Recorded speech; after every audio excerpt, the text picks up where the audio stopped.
introducing Justice League's Child Law presentation on young people, mental health and the justice system.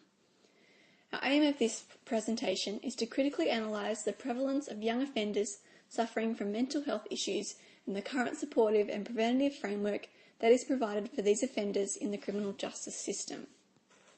The criminal justice system has at times been described as the catchment area for young offenders with mental health issues. It cannot be denied that the health problems faced by young offenders are inseparable from their offending. Indeed, any mental conditions in which young offenders face contributes directly and indirectly to the crimes in which they are committing.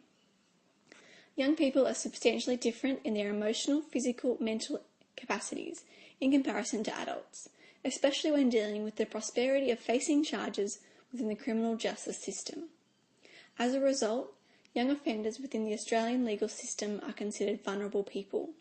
However, it should be noted that the combination of being a young offender and simultaneously suffering from mental health issues place these offenders at an even higher rate of vulnerability, especially if the criminal justice system fails to appropriately address the underlying health concerns from the outset. This concept is further reinforced in an article by The Guardian, describing the failure and lack of support for young offenders with mental health issues as juveniles, who become trapped in a vicious revolving door cycle. With this in mind, experts in this area have suggested that young offenders who are evidentially suffering from mental health issues are at a higher risk of committing risk-related behaviours, experiencing social and family problems and other physical health deficits. Other disturbing studies have found that young people in an Adelaide Youth Training Centre had emotional and behavioural disorders at a comparable level to young people attending adolescent psychiatric services. These studies illustrate the severity of the issue at hand and, in addition, further demonstrates that the mental health conditions suffered by these young offenders are a direct consequence of chaotic social backgrounds, lack of education and family support.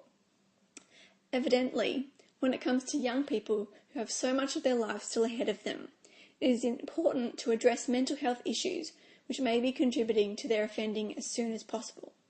The quicker young offenders' mental health issues are addressed and treated, the sooner these young offenders can successfully rehabilitate to be set on the right path.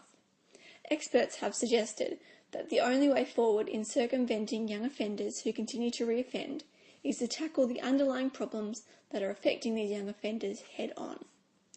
Our presentation focuses on the current legislative framework and healthcare management programs that are in place to deal with young offenders who are suffering from underlying mental health conditions when charged and arrested.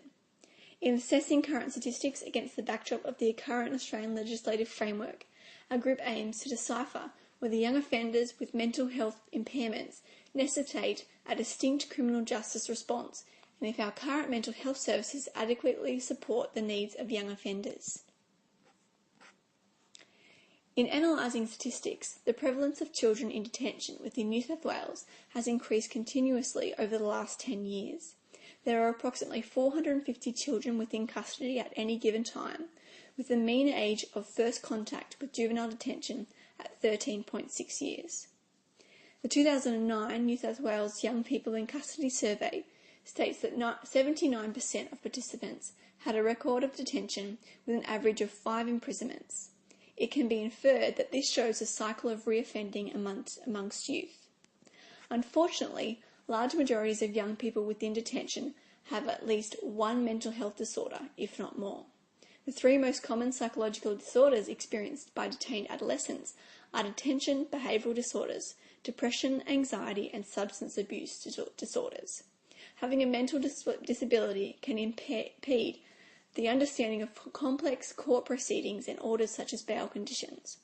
Breaching of bail conditions is a major reason young people are admitted to custody within New South Wales, particularly those on remand. Furthermore, the New South Wales Young People in Custody study found females were significantly more likely to have higher psychological distress, history of abuse, attempted suicide, self-harmed, been physically or sexually abused and be admitted to a psychiatric unit.